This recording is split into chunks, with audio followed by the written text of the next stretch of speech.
ચલો મિત્રો, તો હવે આપણે પેરેલલ પ્લેટ તો વેરી વેલ સમજી લીધું એને.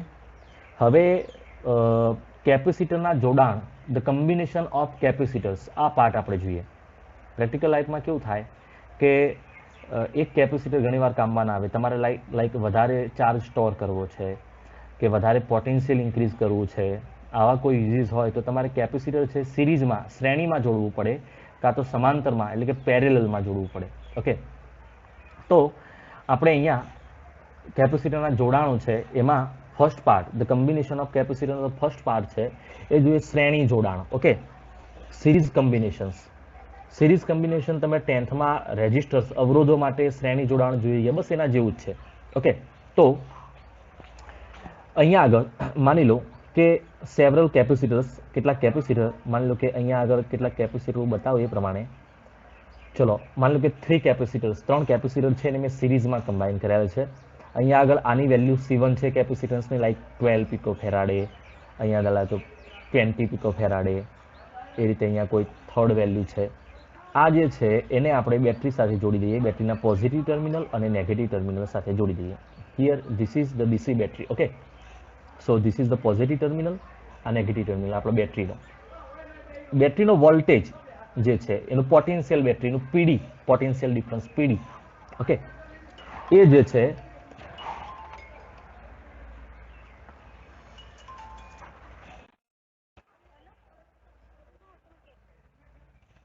તો અહીંયા આ જે છે બેટરીનો પીડી વી છે, એટલે કે પોટેન્શિયલ છે લાઈક 5 વોલ્ટ, 10 વોલ્ટ, એ રીતે આપણે બેટરીનો જે વોલ્ટેજ છે એને કન્સિડર કરીએ. બરાબર છે, તો આ એનું સિરીઝ કોમ્બિનેશન થઈ જાય. સિરીઝ કોમ્બિનેશન જે છે એમાં આ રીતે કેપેસિટર્સ જોડેલા હોય તમે જોઈ લીધું. અહીંયા આગળ શું થશે જ્યારે સિરીઝમાં જોડશો, એટલે જ્યારે તમે આ રીતે બેટરી કનેક્ટ કરશો એ ઇન્સ્ટન્સ આગળ અહીંયા આગળ આ જે પોઝિટિવ ટર્મિનલ છે બેટરીનો એ આ પ્લેટ સાથે જોડાયેલો છે, એટલે આ પ્લેટ ઉપર પોઝિટિવ ચાર્જ જમા થશે, ધન વિદ્યુતભાર જમા થશે, એટલે આપોઆપ સામેની પ્લેટ ઉપર નેગેટિવ ચાર્જ થઈ જાય. ઓકે, અહીંયા આગળ નેગેટિવ આવે તો નેગેટિવની સામેની આ બાજુની પ્લેટ છે ત્યાં આગળ કયો થઈ જાય, પોઝિટિવ થઈ જાય.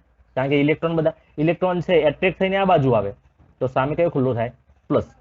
આ બાજુ પ્લસ થયો તો સામે એટ્રેક્ટ થઈને, આકર્ષિત થઈને માઇનસ આવે તો આ બાજુ કયો ખુલ્લો થાય, અનકવર થાય, પોઝિટિવ, તો સામે નેગેટિવ. ઓકે, તો આ બાજુ નેગેટિવ જે છે ટર્મિનલ થઈ ગયો. તો આપણું જે થિયરિટિકલ એક્સપ્લેનેશન છે સાચું છે. બીજું કે અહીંયા આ બાજુ જેટલો પ્લસ છે આ બાજુ માઇનસ એટ્રેક્ટ કરે, જે માઇનસ જેટલો આ બાજુ આવે એટલો આ બાજુ પ્લસ આવે. યાદ રાખો શું બોલું છું, આ બાજુ જેટલો પ્લસ છે એટલો સામે માઇનસ એટ્રેક્ટ થાય. માની લો કે આ બાજુ પ્લસ ક્યુ જેટલો છે તો આ બાજુ સામે માઇનસ ક્યુ જેટલો થાય. આ બાજુ જેટલો માઇનસ આવે એટલો સામે પ્લસ થશે, જેટલો પ્લસ સામે એટલો માઇનસ એટ્રેક્ટ કરશે. તો એવું થશે કે દરેક પ્લેટ ઉપર સરખી વેલ્યુનો ચાર્જ આવશે, પ્લસ ક્યુ માઇનસ ક્યુ, પ્લસ ક્યુ માઇનસ ક્યુ. બીજા વર્ષમાં દરેક કેપેસિટર ઉપર સરખો ચાર્જ હશે. આ બાબતે હું તમને એક ચોખવટ કરી દઉં કે કેપેસિટરની એક પ્લેટ ઉપર પ્લસ ક્યુ હોય, બીજા પ્લેટ ઉપર માઇનસ ક્યુ હોય, તો કેપેસિટર ઉપર ચાર્જ કેટલો, તો કોઈ પણ એક પ્લેટનો બોલવાનો થાય, એટલે કે ક્યુ જેટલો થાય. ખ્યાલ આવ્યો ને, ટોટલ તો 0 થઈ જાય. તમારે કોઈ પણ એક પ્લેટનો બોલવાનો થાય, આના ઉપર પ્લસ ક્યુ છે તો કેપેસિટર ઉપર પ્લસ ક્યુ એમ. તો અહીંયા દરેક કેપેસિટર ઉપર સેમ ચાર્જ થાય. બરાબર છે.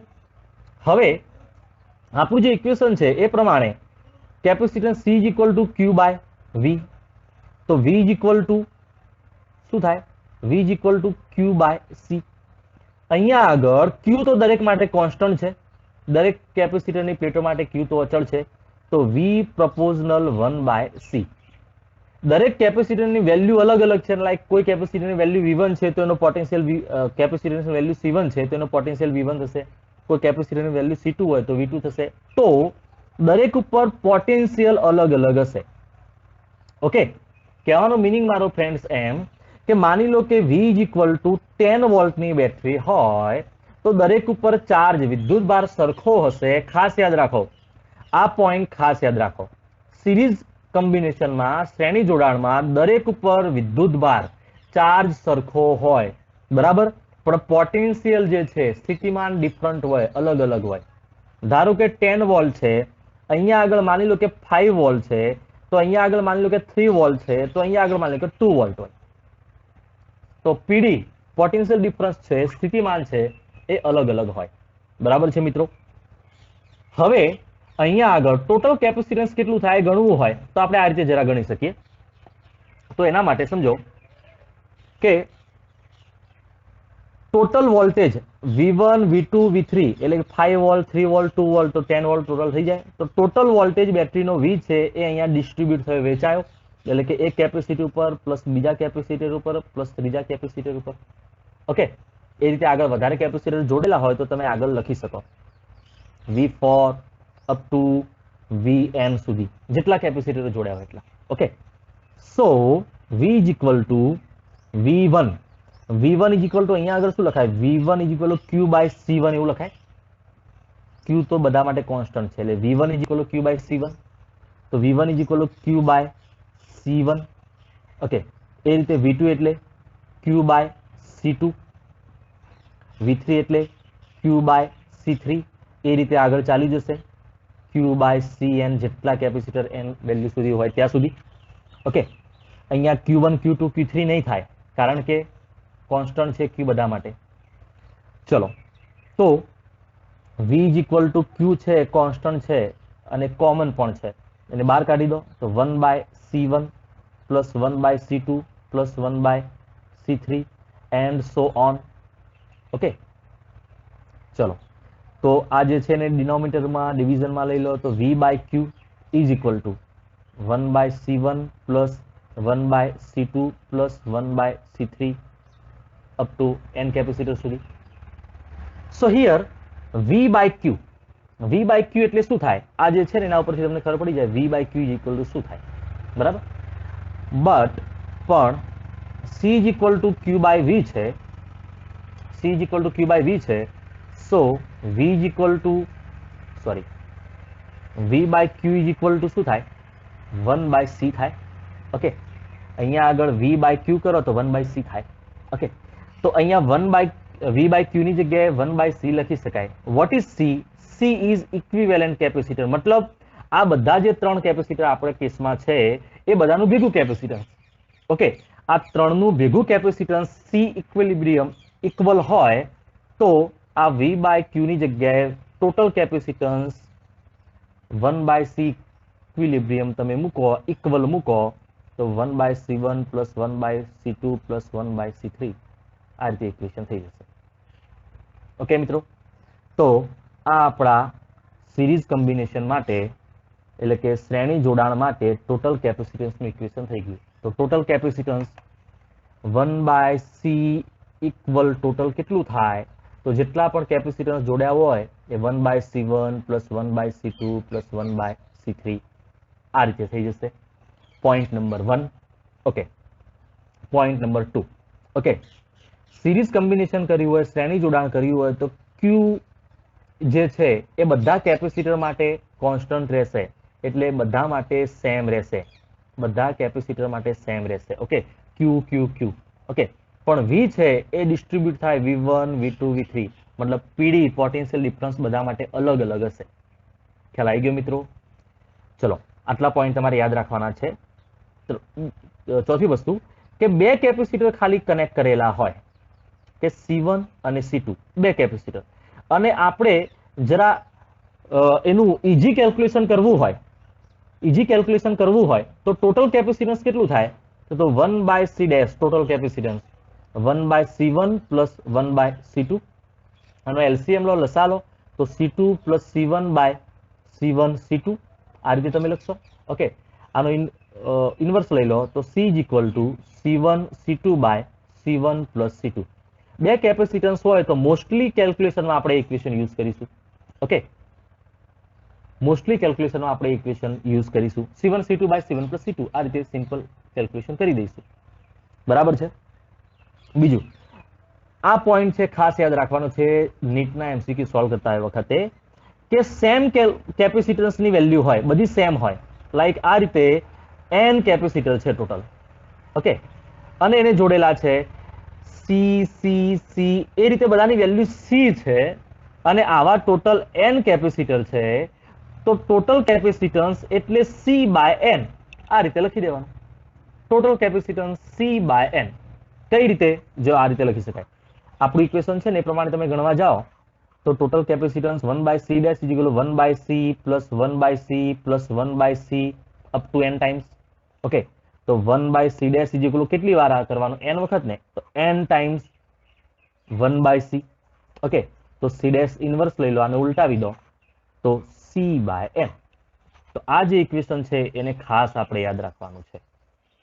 ઓકે ફ્રેન્ડ્સ, તો અહીંયા આગળ આપણે કેપેસિટરનું સિરીઝ કોમ્બિનેશન જોઈ લીધું. બરાબર, સિરીઝ કોમ્બિનેશન સમજાવવા માટે હું અહીંયા એનિમેશન અથવા કહો કે સિમ્યુલેશન થી તમને સમજાવું. ચલો, અહીંયા આગળ સિંગલ કેપેસિટર છે. આપણે મલ્ટિપલ કેપેસિટરનો આઈડિયા યુઝ કરીએ તો સિંગલ કેપેસિટર છે એવા સિરીઝમાં હું માની લઉં કે 3 કેપેસિટર મૂકી દઉં તો આ સિરીઝ કોમ્બિનેશન થઈ જાય. આ C1 એની વેલ્યુ 1 × 10⁻30 ફેરાડે, એ રીતે બધાની એટલી જ છે. ઓકે, બધાની અલગ અલગ હું ચેન્જ કરી દઉં. ચલો, બધાની અલગ અલગ કેપેસિટરની વેલ્યુ થઈ ગઈ. હવે અહીંયા કેટલાક વોલ્ટેજ હું પ્રોવાઈડ કરું. ચલો 1.5 વોલ્ટ હું કરી દઉં. 1.5 વોલ્ટ અહીંયા હું કરી દઉં તો દરેક કેપેસિટર છે એ દરેક ઉપર વોલ્ટેજ જે છે એ અલગ અલગ હશે. બરાબર, જરા ચેક કરીએ. વોલ્ટમીટર લો. ચલો, વોલ્ટમીટર છે એના પ્રોબ જે છે, એક પ્રોબ આ પ્લેટ ઉપરની અને એક પ્રોબ આ પ્લેટ ઉપર, તો કેટલા થયા? 0.714 આટલો વોલ્ટેજ થયો. ઓકે, ચલો હવે નીચેની પ્લેટ માટે લઈએ. ચલો 0.3 વોલ્ટ ચેન્જ થયો. ચલો આ નીચેના કેપેસિટરના પ્લેટો માટે લઈએ તો ચેન્જ થયો 0.446 વોલ્ટ. ઓકે, તો વોલ્ટેજ જે છે એ બધી પ્લેટો માટે, સોરી બધા કેપેસિટર માટે અલગ અલગ હશે. પણ અહીંયા આગળ જે ટોટલ ચાર્જ છે એ કોન્સ્ટન્ટ હશે. આ પહેલી પ્લેટ ઉપર ક્યુ ચાર્જ હોય તો દરેક, સોરી પહેલી કેપેસિટર ઉપર ક્યુ ચાર્જ હોય તો દરેક ઉપર ક્યુ ક્યુ થશે. ઓકે, તો ચાર્જ એ સેમ થશે. ક્લિયર મિત્રો? તો આ થઈ ગયું આપણું સિરીઝ કોમ્બિનેશન, શ્રેણી જોડાણ. બરાબર છે. ટોટલ કેપેસિટર કેટલું થયું એ ગણવું હોય તો એનું જે ઇક્વેશન મેં શીખવાડ્યું 1/c1 plus 1/c2 plus 1/c3 એ પ્રમાણે તમે ગણવા જાઓ તો ટોટલ કેપેસિટન્સ આટલું થશે. બરાબર છે, 0.48 × 10⁻30 ફેરાડે. બરાબર છે મિત્રો?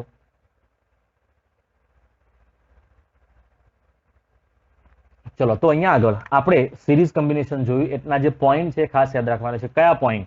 તો સિરીઝ કોમ્બિનેશન કરો, દરેક કેપેસિટર ઉપર સેમ ચાર્જ હોય. પહેલા ઉપર જેટલો હોય બાકીના બધા કેપેસિટર ઉપર એટલો હોય. દરેક કેપેસિટર માટે વોલ્ટેજ ડ્રોપ એટલે કે પીડી એ અલગ અલગ હોય. 5 વોલ્ટ, 3 વોલ્ટ, 2 વોલ્ટ એમ અલગ અલગ બેટરીનો જે વોલ્ટેજ પ્રોવાઈડ કર્યો હોય એ વેચાય.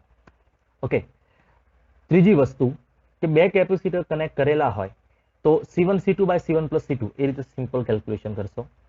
અને સેમ અમાઉન્ટના, સેમ વેલ્યુના કેપેસિટન્સ હોય C તો ટોટલ કેપેસિટન્સ C/n.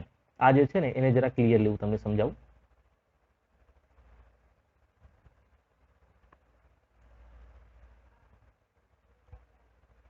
ચલો, તો અહીંયા આગળ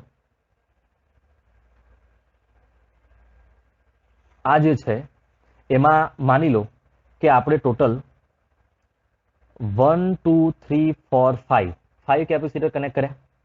ઓકે, તો C dash is equal two C/5 પ્રમાણે તમારે કેલ્ક્યુલેશન કરવાનું થશે. ઓકે, ધારો કે C ઇઝ ઇક્વલ ટુ 12 પિકોફેરાડેના છે તો બધા 12 પિકોફેરાડેના થશે. તો એ પ્રમાણે અહીંયા આગળ 12/5 પિકોફેરાડે આટલો આન્સર આવશે તમારો.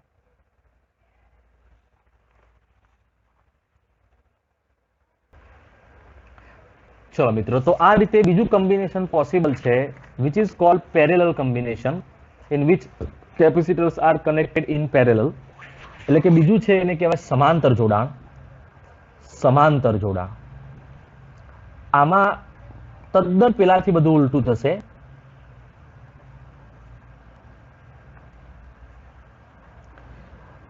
જે આપણે ડિસ્કશન કરી હતી એ બધી પહેલાથી ઉલટી થશે. તો પેરેલલ કોમ્બિનેશનમાં આપણા કેપેસિટર છે પેરેલલમાં કનેક્ટ કરેલા હોય. માની લો કે અહીંયા આગળ એક કેપેસિટર કનેક્ટ કરેલું છે which has value C1, capacitance એનું C1 છે. તો એની પેરેલલમાં બીજું આ રીતે લેવાનું છે કેપેસિટન્સ C2. ઓકે, અને એ રીતે ત્રીજું એની પેરેલલમાં C3. આ જે છે એને પેરેલલ કોમ્બિનેશન કહેવાય. પેરેલલ કોમ્બિનેશન છે ખબર કઈ રીતે પડે? તો એ રીતે એમાં બેટરી જોડેલી હશે V. આમાં બેટરી જે છે એટલે આપણો સેલ જે છે એનો પોટેન્શિયલ V હોય, એનો પીડી ધારો કે 10 વોલ્ટ છે, આ લાઈક 10 વોલ્ટ છે, તો 10 વોલ્ટ દરેક કેપેસિટરને મળશે. મતલબ 10 વોલ્ટ એ C3 ને મળે, 10 વોલ્ટ C2 ને મળે, 10 વોલ્ટ C1 ને મળે. મિત્રો ફિઝિક્સમાં યાદ રાખો કે જ્યારે પેરેલલ સમાંતર જોડાણ કરેલું હોય કોઈ પણ, અહીંયા કેપેસિટર છે એ રીતે અવરોધનું એટલે કે રેઝિસ્ટરનું કરેલું હોય, ઇન્ડક્ટરનું કરેલું હોય, બધામાં જ્યારે પેરેલલ કોમ્બિનેશન કરેલું હોય તો વોલ્ટેજ હંમેશા સેમ હોય. આ યાદ રાખજો મિત્રો. ઓકે, અહીંયા 10 વોલ્ટ છે તો બધાને V એટલે કે 10 વોલ્ટ જ મળશે. બરાબર છે, કારણ કે આ લાઈન ઉપર જ્યાં જેટલા કેપેસિટર તમે કનેક્ટ કરો એ લાઈન ઉપર બધાને V 10 વોલ્ટ મળતા જાય. તો અહીંયા આગળ શું બદલાશે? તો C is equal to Q by V. Okay, તો Q is equal to CV. અહીંયા V બધા માટે સેમ છે તો Q પ્રપોઝનલ C. તો મતલબ જેનું કેપેસિટન્સ C હશે એના ઉપર ચાર્જ Q1 હશે, જેનું કેપેસિટન્સ C2 હશે એના ઉપર ચાર્જ Q2 હશે. તો એનો મતલબ અહીંયા આગળ ચાર્જ બદલાશે. અહીંયા આગળ ચાર્જ માની લો કે Q1 હોય તો આના ઉપર Q2 હશે, આના ઉપર ચાર્જ Q3 હશે. તો વિદ્યુત ભાર જે છે એ અલગ અલગ બધા ઉપર હશે. ચાર્જ બધા માટે અલગ અલગ ફ્રેન્ડ્સ હશે. પેલાથી ઉલટું થયું. પેલામાં શું હતું? તો પેલામાં ચાર્જ સેમ હતો. શું અલગ અલગ હતું? પોટેન્શિયલ. આમાં પોટેન્શિયલ સેમ છે તો શું અલગ હશે? ચાર્જ. ઓકે, એવું થવું જોઈએ મિત્રો. તો આ ખાસ યાદ રાખવાનું છે. ચલો, તો અહીંયા આગળ ટોટલ ચાર્જ કેટલો થાય? તો total charge Q is equal two પહેલા કેપેસિટરનો ચાર્જ પ્લસ બીજા કેપેસિટરનો ચાર્જ Q2, ત્રીજા કેપેસિટરનો ચાર્જ Q3, એ રીતે આગળ કેલ્ક્યુલેશન તમે કરી શકો. સો Q is equal two Q1 ની જગ્યાએ શું લખાય? તો Q1 is equal two C1V, એ રીતે Q2 is equal two C2V, એ રીતે વેલ્યુ મૂકી શકાય. V બધા માટે કોન્સ્ટન્ટ છે, અચળ છે, એટલે Q1 is equal two C1V, Q2 એટલે C2V, Q3 એટલે C3V. આ રીતે આગળ કેલ્ક્યુલેશન કરી શકાય. તો Q is equal two common છે V, તો C1 plus C2 plus C3, આ રીતે આગળ જશે. તો Q બાય ડિવિઝનમાં V મૂકી દો તો C1 plus C2 plus C3. Okay, Q by V, you can identify what should be the Q by V. The Q by V should be C. તો આનું ટોટલ સમતુલ્ય કેપેસિટન્સ ઇક્વિલિબ્રિયમમાં કેપેસિટન્સ C હોય તો total capacitance C equal is equal to C1 plus C2 plus C3 total. Okay, તો એ રીતે n capacitor માટે up to n સુધી જવાનું થાય. તો આ આપણા ટોટલ કેપેસિટન્સનું ઇક્વેશન થઈ ગયું. તો આ જે શ્રેણી જોડાણ છે, સિરીઝ કોમ્બિનેશન છે, એના કરતા સહેલું થયું કે અહીંયા આગળ પેરેલલમાં તમે સમાંતરમાં કેપેસિટર જોડો તો ટોટલ કેપેસિટન્સ એટલે સરવાળો. સિમ્પલ, n કેપેસિટર માટે ટોટલ સરવાળો. ઓકે, તો અહીંયા આગળ કયા પોઈન્ટ યાદ રાખવાના છે? તો ફર્સ્ટ, V બધા માટે સેમ હોય, પોટેન્શિયલ બધા માટે સેમ હોય. યાદ રાખજો, પેલાથી ઉલટું. ઓકે, બીજી વસ્તુ Q છે ડિફરન્ટ હોય, Q1, Q2, Q3, આ રીતે ચાર્જ છે બધા માટે અલગ અલગ હોય, કારણ કે કેપેસિટન્સની વેલ્યુ અલગ અલગ હોય તો ચાર્જ અલગ અલગ થવાનો, વોલ્ટેજ સેમ છે એટલે. ઓકે, ત્રીજી વસ્તુ, જો સેમ કેપેસિટર કનેક્ટ કરેલા હોય, સેમ વેલ્યુના n કેપેસિટર માની લો કે કનેક્ટ કરેલા છે. ઓકે, તો અહીંયા આગળ C વેલ્યુના કેપેસિટર કનેક્ટ કરેલા હોય તો ટોટલ કેપેસિટન્સ એટલે NC થઈ જશે. પેલામાં શું હતું? C by N. ઓકે, આમાં શું થઈ જશે? N ટાઈમ્સ C, n વખત C એટલે NC. Okay, C1 plus C2 plus C એટલે C plus C plus C પ્રમાણે તમે જોવા જાઓ તો આ થઈ જશે. ક્લિયર મિત્રો? તો આ પેરેલલ કોમ્બિનેશનમાં જે પોઈન્ટ્સ આપણે યાદ રાખવાના છે સમાંતર જોડાણમાં એ જ આપણે સમજી લીધું. અહીંયા મિત્રો શું છે કે જો તમારે ટોટલ કેપેસિટન્સ વધારવું હોય, તમે ઘરમાં માનો કે ઇલેક્ટ્રિશિયન છે એને ટોટલ કેપેસિટન્સ વધારવું છે તો કયું કોમ્બિનેશન કરશે, કયું જોડાણ કરશે? તો પેરેલલ, સમાંતર જોડાણ કરશે, કારણ કે એમાં બધા કેપેસિટન્સનો સરવાળો થાય. તો અહીંયા જે ટોટલ કેપેસિટન્સ મળે એ આમાંથી કોઈ પણ કેપેસિટન્સ હોય એના કરતા મોટામાં મોટી વેલ્યુ હોય આની. માની લો કે આ 2 માઇક્રોફેરાડે છે, 3 માઇક્રોફેરાડે છે અને આ 5 માઇક્રોફેરાડે છે, તો ટોટલ કેટલું થશે? 10. આમાં જે મોટામાં મોટું છે એના કરતા મોટું થશે. પણ જો સિરીઝ કોમ્બિનેશન કરો તો ટોટલ કેપેસિટન્સ ઓછું થાય. ઓકે, અહીંયા 1 માઇક્રોફેરાડે હોય, 2 માઇક્રોફેરાડે હોય, 3 માઇક્રોફેરાડે હોય, સિરીઝ કોમ્બિનેશન કરો, શ્રેણી જોડાણ કરો તો ટોટલ કેપેસિટન્સ એ ઓછામાં ઓછું જે 1 માઇક્રોફેરાડે હતું એના કરતાં પણ ઓછું થશે. મતલબ કેપેસિટન્સ ડિક્રીઝ કરવું હોય તો સિરીઝ કોમ્બિનેશન કરવું પડે, કેપેસિટર ઇન્ક્રીઝ કરવું હોય વધારવું હોય તો પેરેલલ કોમ્બિનેશન સમાંતર જોડાણ કરવું પડે. અમે જે પોઈન્ટ્સ લખ્યા એ જરા યાદ રાખજો. હવે તમને સિમ્યુલેશનમાં સમજાવી દઉં.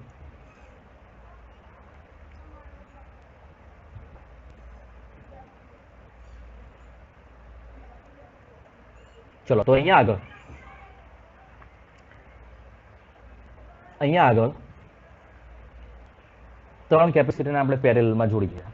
બરાબર છે. બધાની વેલ્યુ માની લો કે અલગ અલગ લઈ લઈએ. તો જ્યારે તમે વોલ્ટેજ ઇન્ક્રીઝ કરો એ પ્રમાણે દરેક ઉપર ચાર્જ અલગ અલગ હોય. તમે જુઓ આ જે છે એ કેપેસિટરની વેલ્યુ મેં વધારી રાખી C2 ની, તો એના ઉપર ચાર્જ વધારે. ઓકે, આ જે છે એની વેલ્યુ એ પ્રમાણે ઓછી છે તો ચાર્જ ઓછો, અને આની વેલ્યુ સૌથી ઓછી તો ચાર્જ ઓછો. તો દરેક ઉપર Q1, Q2, Q3 ચાર્જ અલગ અલગ છે, પણ વોલ્ટેજ જોવા જાવ તો સેમ હશે. Let's check. વોલ્ટમીટર લઉં, વોલ્ટમીટરના પ્રોબ અહીંયા મૂકું. ચલો એક કામ કરો, પોઝિટિવ છે તો 1.5 વોલ્ટ. અહીંયા બેટરીનો 1.5 વોલ્ટ છે તો આના ઉપર 1.5 વોલ્ટ ગયો. આના ઉપર જરા તમે જુઓ તો 1.5 વોલ્ટ જશે. ચલો આના ઉપર જુઓ તો 1.5 વોલ્ટ જશે. આમ કેપેસિટર જે છે એમાં પેરેલલ કોમ્બિનેશન કરો તો દરેક ઉપર વોલ્ટેજ પોટેન્શિયલ ડિફરન્સ જેટલો બેટરીનો હોય એટલો બધા ઉપર સેમ જાય. ક્લિયર છે મિત્રો? તો અહીંયા આગળ આપણે સમજી લીધું કે ચાર્જ જે છે ડિફરન્ટ હોય. હવે મિક્સ કોમ્બિનેશન જે છે આના ઉપરથી વિચારી શકાય. મિક્સ કોમ્બિનેશન કેવા થાય કે જેમાં સિરીઝ અને પેરેલલ મતલબ શ્રેણી અને સમાંતર જોડાણ સાથે જ હોય. જેમ કે અહીંયા આગળ લઈ લો 2 સિરીઝ અને 1 પેરેલલ. તો જુઓ અહીંયા જરા ધ્યાનથી, અહીંયા આગળ C1 અને C2 જે છે એ સિરીઝમાં છે. સિરીઝમાં કઈ રીતે તમને મિત્રો ખબર પડે? તો જ્યારે તમે બેટરી આ રીતે કનેક્ટ કરો તો બેટરી જે છે એનો કરંટ અહીંયાથી જે પોઝિટિવ ટર્મિનલમાંથી આવે એ અહીંયા સ્ટ્રેટ બે કેપેસિટરમાંથી પાસ થાય, એટલે આને સિરીઝ કોમ્બિનેશન કહેવાય. તો C1 C2 છે સિરીઝમાં થાય, કારણ કે જો અહીંયા આગળ કરંટની ડિરેક્શન અહીંયા બતાવું એ વખતે આ કરંટ છે ને આમાંથી પાસ થશે સ્ટ્રેટલી. બરાબર છે? આ જે C1 C2 છે એની સાથે આ પેરેલલમાં થાય C3. C1 C2 છે એ શ્રેણીમાં છે, સિરીઝમાં છે, પણ એની સાથે C3 છે એ સમાંતરમાં થાય. ઓકે, તો અહીંયા આગળ 2 સિરીઝ અને 1 પેરેલલ કોમ્બિનેશન આપણે જોયું. તો અહીંયા આગળ તમે જરા ધ્યાનથી જુઓ, C1 C2 જે છે એ સિરીઝમાં છે શ્રેણીમાં, તો એમના ઉપર ચાર્જ સેમ હશે. જે ચાર્જ છે સેમ હશે. C1 અને C2 પર ચાર્જ સેમ હશે. ઓકે, પણ જે વોલ્ટેજ છે ડિફરન્ટ હશે. ક્લિયર? કારણ કે મેં તમને સમજાવ્યું કે સિરીઝમાં ચાર્જ સેમ હોય તો અહીંયા શ્રેણીમાં ચાર્જ સેમ હશે. ચલો આ રીતે કરી દઈએ. તો આમાં શું થયું? તો વિચારો કે આમાં કયા બે કેપેસિટર પેરેલલમાં છે, સમાંતરમાં છે? તો અહીંયા C2 અને C3 સમાંતરમાં થયા. ઓકે, આનું જે સમાંતર જોડાણ છે એની સાથે C1 એ શ્રેણીમાં થાય, મતલબ C2 C3 નું જે પેરેલલ કોમ્બિનેશન છે એની સાથે C1 એ શ્રેણીમાં થાય. ઓકે, ચલો આ ટાઈપના જે છે એ નેક્સ્ટ વિડીયોમાં આપણે જોઈશું. તો અહીંયા સુધી આપણે રાખીએ.